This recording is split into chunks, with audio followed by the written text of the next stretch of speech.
flight attendant publicly humiliated Academy Award winner Denzel Washington over a simple gold cross necklace, demanding he remove it before takeoff. What happened next stunned everyone on the plane when the Hollywood legend stood his ground, with quiet dignity. But the real shock came when the airline CEO himself walked down the aisle and completely flipped the script. This story of disrespect, dignity, and dramatic justice is one that will change how you think about standing up for yourself forever. If you've ever been wrongfully disrespected, you're going to want to see how this ends. Make sure to like and subscribe for more stories about justice served with class and dignity. Denzel Washington had been filming for 16 hours straight. His latest project, a historical drama about civil rights, had been emotionally draining, but fulfilling. After wrapping the final scene at 2 a.m., he'd managed just 4 hours of sleep before heading to Atlanta's Hartsfield-Jackson International Airport for a 7:30 a.m. flight to Los Angeles.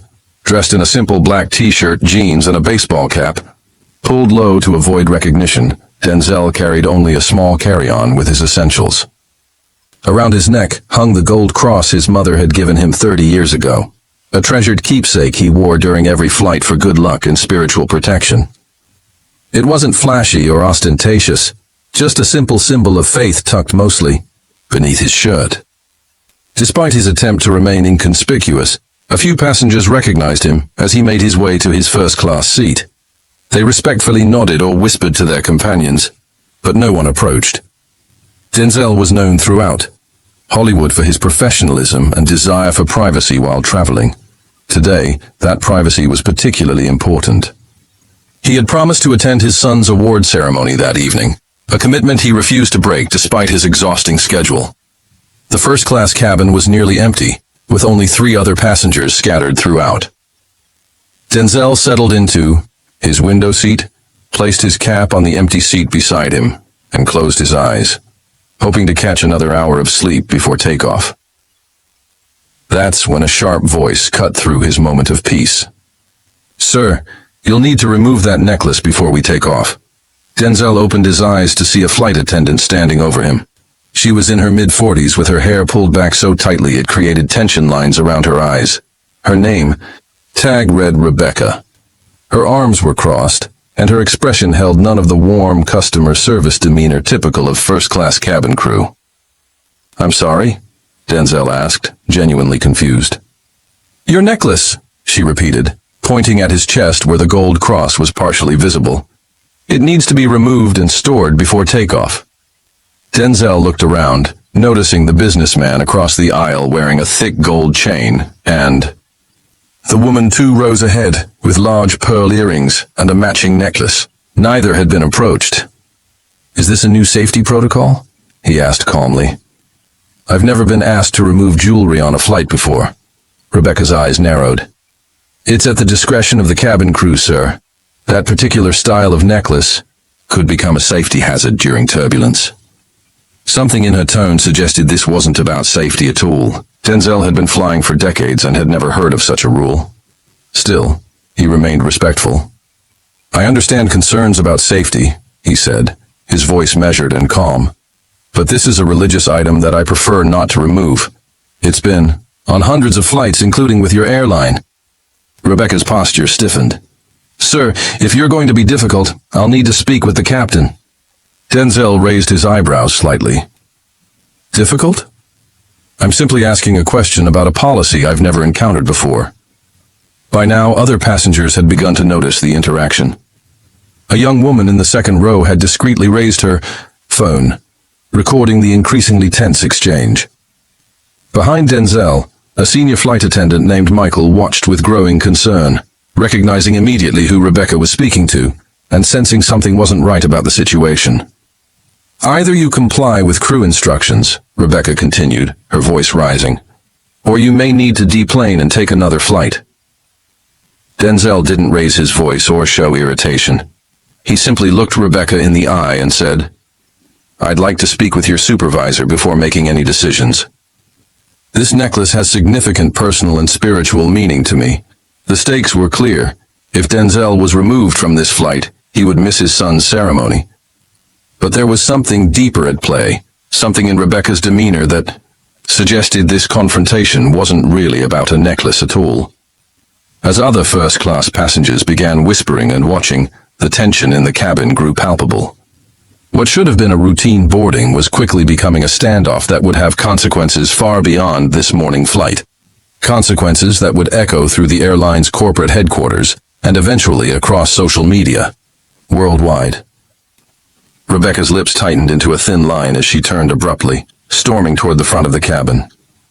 "Wait here," she ordered over her shoulder, as if Denzel might somehow escape the confines of the aircraft. The businessman across the aisle leaned toward Denzel.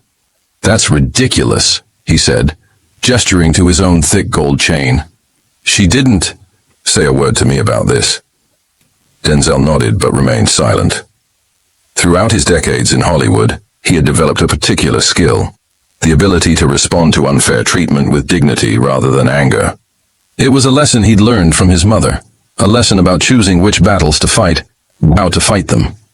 Michael, the senior flight attendant who had been watching from behind, approached cautiously.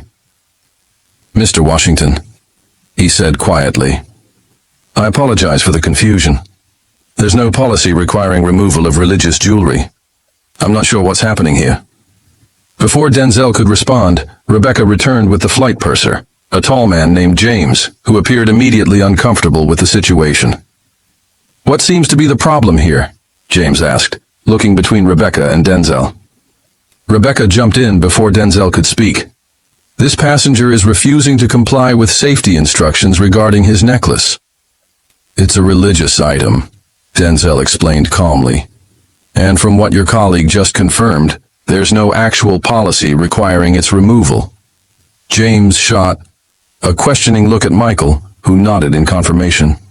"Rebecca," James said, "can I speak with you privately for a moment?"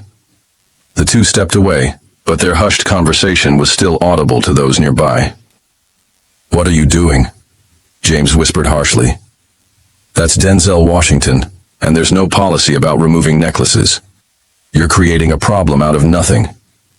"I don't care who he is," Rebecca snapped back, loud enough that several passengers heard. "These celebrities think they're above the rules. Someone needs to treat them like everyone else." The exchange stunned the cabin into silence. Denzel kept his expression neutral, but his hands folded in his lap tightened slightly. James returned, his face flushed with embarrassment. "Mr. Washington, please accept our apologies. There's no need to remove your necklace. You're welcome to keep it on throughout the flight." "Thank you," Denzel replied simply. It should have ended there, but Rebecca wasn't finished. He stepped forward, still within earshot of several passengers. "So that's how it works? Rules don't apply if you're famous enough?" James turned to her, shock evident on his face. "Rebecca, that's enough." "No, it's not," she continued, her voice rising. "We bend over backward for celebrities while regular passengers get nickel and dimed for every little thing. It's not right." A passenger from coach who had been standing in the first-class cabin to use the bathroom had recognized Denzel and started recording the confrontation on his phone. The camera captured Rebecca's increasingly unprofessional behavior and Denzel's calm, dignified responses.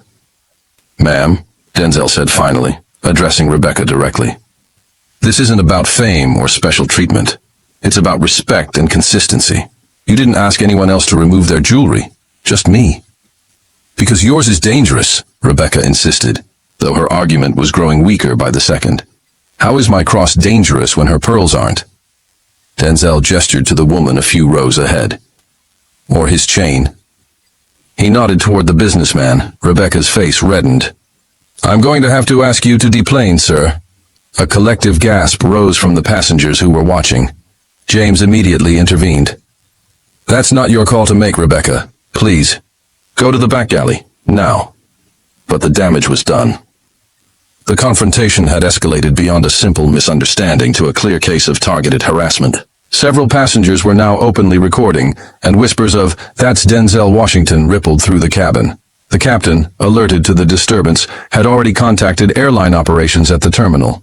What neither Rebecca nor anyone else on the plane knew was that Douglas Parker, the airline's CEO, happened to be in Atlanta that morning for a meeting and was alerted to the situation unfolding with one of Hollywood's most respected actors. Meanwhile, Michael attempted damage. Control, offering Denzel a complimentary drink and apologizing profusely. Denzel declined the drink, but accepted the apology with grace. "I understand this isn't representative of your airline," he said, "but I'm concerned about the principle here. No passenger should be singled out like this." As the boarding process continued, tension hung in the air. Rebecca had been temporarily removed from the cabin, but was arguing vehemently with James in the galley. Passengers entering the plane could sense something was wrong, especially when they recognized the famous actor sitting calmly by the window, his gold cross still visible against his black t-shirt. What happened next would become the turning point in this increasingly public confrontation, a moment that would transform an uncomfortable incident into a lesson on dignity, leadership, and consequences that no one aboard Flight 1157 would ever forget. The boarding process was nearly complete when a hush fell over the first-class cabin. Douglas Parker, the airline's CEO, walked onto the plane, followed by the station manager and the airline's Atlanta operations director. Parker, dressed in a crisp suit despite the early hour, moved with purpose down the aisle. Rebecca, who had been sulking in the galley, froze when she saw the executive team board the aircraft. This wasn't a routine visit. They were here because of what had happened. Parker approached Denzel's seat and extended his hand. "Mr. Washington, I'm Douglas Parker, CEO of this airline. May I speak with you for a moment?" Denzel stood and shook his hand. "Of course." Parker gestured to the empty seat beside Denzel. "May I?" "Please," Denzel responded, removing his cap from the seat. As Parker sat down, passengers throughout the cabin discreetly recorded this unexpected development. The airline CEO having a personal conversation with Denzel Washington after a flight attendant had tried to have him removed was not something anyone had anticipated when boarding this morning flight. "Mr. Washington, I've been briefed on what happened here," Parker began. "First, let me personally apologize for how you were treated. It was unacceptable and does not reflect our company's values or policies." Denzel nodded. "I appreciate that, Mr. Parker. But I'm less concerned about myself and more concerned about what this indicates about how other passengers might be treated, especially those without a recognizable name or face." Parker nodded soberly. "That's a valid concern and exactly why I'm here. This incident raises questions about potential discrimination and inconsistent application of policies that don't actually exist." At this point, James escorted Rebecca back to the first-class cabin where Parker was waiting. Her confident demeanor had vanished, replaced by the dawning realization that she had made a critical error in judgment. "Rebecca," Parker said, his voice even but authoritative, "I'd like you to explain to me and Mr. Washington why you asked him, and only him, to remove his religious jewelry." The cabin fell completely silent as everyone waited for her response.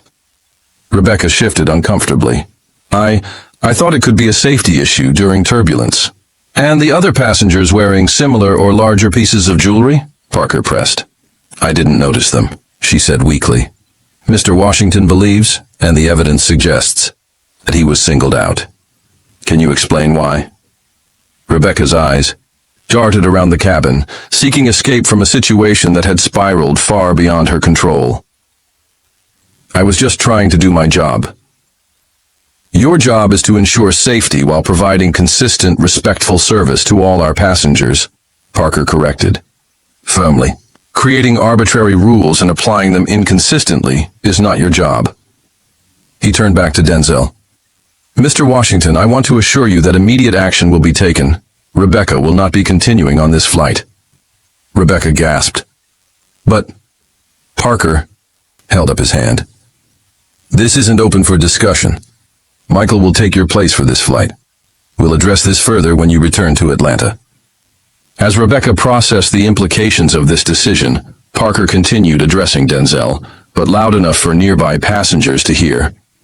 "We're conducting a full investigation into this incident. I'd like to offer you my sincere apologies, not just as CEO, but as someone who believes that respect should be universal, not contingent on status or recognition." Denzel's response demonstrated the grace and dignity that had defined his career both on and off screen. "Mr. Parker, I accept your apology. I don't want anyone to lose their livelihood over a misunderstanding." "This goes beyond a misunderstanding," Parker replied. "It touches on fundamental values of respect and equal treatment, but I appreciate your compassion." Parker stood and addressed the entire cabin. "Ladies and gentlemen, I apologize for the delay and any discomfort this situation may have caused. We strive to create an inclusive environment where all passengers are treated with dignity and respect. Today, we fell short of that standard, and for that, I apologize. We will do better." As Parker escorted Rebecca off the aircraft, passengers broke into spontaneous applause, not for Denzel's celebrity status, but for the dignified way he had handled the confrontation and for Parker's decisive leadership in addressing it. Michael returned to Denzel's seat. "Mr. Washington, the captain extends his personal apologies and wants you to know we're ready for departure as soon as Mr. Parker departs the aircraft." Denzel nodded. "Thank you, Michael." The passenger who had been recording from coach had captured the entire interaction, including Parker's intervention and Rebecca's removal from the flight. Before the fasten seatbelt sign illuminated, the video had already been uploaded to social media with the caption, "Denzel Washington shows masterclass. Indignity after flight attendant tries to humiliate him over religious necklace. Airline CEO boards plane and handles it perfectly." As the plane pushed back from the gate, Denzel closed his eyes, his hand instinctively finding the gold cross beneath his shirt. What had begun as an attempt to humiliate him had instead become a powerful moment of vindication, not just for him, but for anyone who had ever been singled out unfairly. And the story was only beginning to unfold in the world beyond this airplane. By the time Flight 1157 touched down in Los Angeles 3 hours later, the video of the confrontation had gone viral. Denzel's dignity and respect for all were trending nationwide, with millions viewing the clips showing how the Academy Award winner had maintained his composure in the face of targeted harassment, and how the airline CEO had personally intervened. News. Vans were waiting at LAX, but Denzel slipped out through a private exit, determined to make his son's award ceremony without further distraction. He hadn't wanted this attention. For him, this had been about a simple principle. Everyone deserves to be treated with respect, regardless of who they are. Back at the airline's headquarters, an emergency meeting of the executive team was underway. The video had garnered over 5 million views in just 3 hours, with comments pouring in from around the world. Some shared similar experiences of being singled out or discriminated against while traveling. Others praised Parker's swift response, but most focused on Denzel's calm dignity throughout the confrontation. He could have thrown his weight around, demanded special treatment, made threats about publicity, one commenter wrote. Instead, he simply stood his ground with class. That's real power. Rebecca's fate was decided by mid-afternoon. While she wasn't terminated outright, she was suspended pending sensitivity training and reassignment to a non-customer-facing role. Her public statement, issued through the airline, was brief. "I deeply regret my actions today and apologize to Mr. Washington and anyone else who has experienced similar treatment.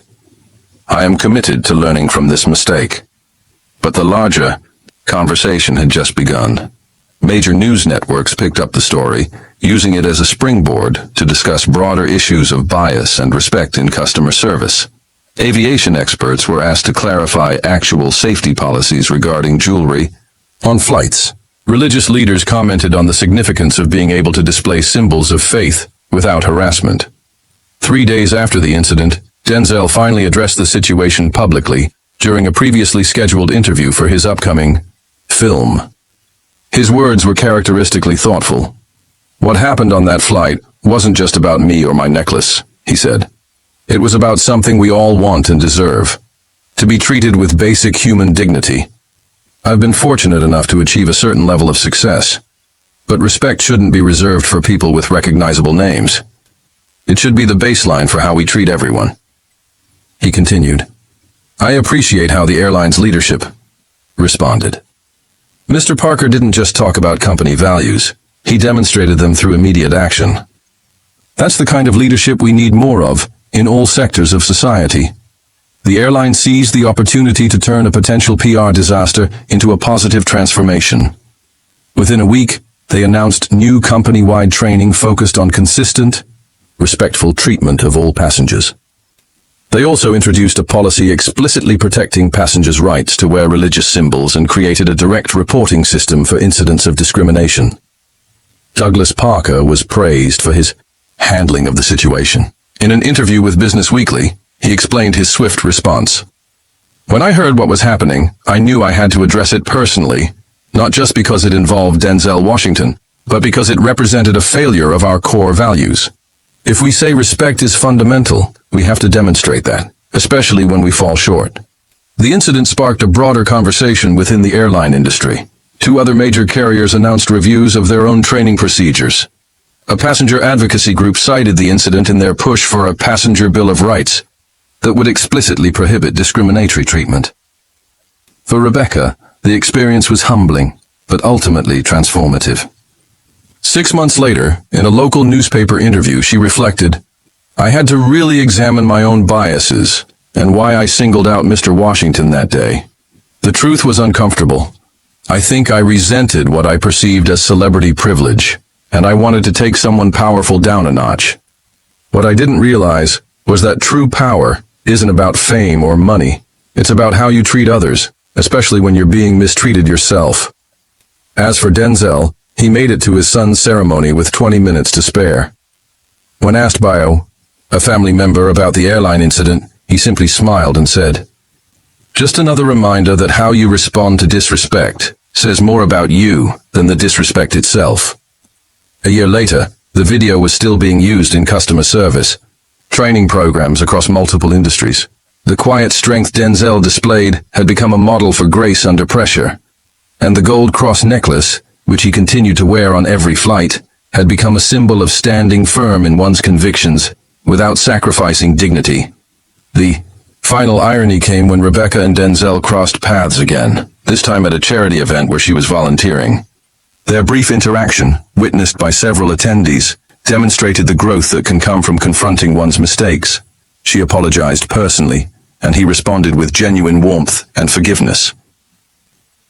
What began as an attempt to humiliate became instead a masterclass in dignity, leadership, and the power of standing up for what's right, lessons that reached far beyond a first-class cabin and touched millions who recognized their own experiences in this very public moment of justice. If this story resonated with you, don't forget to like and subscribe for more content that highlights moments of dignity and respect in challenging situations. Share your own experiences in the comments below, because every story of standing up with grace deserves to be heard.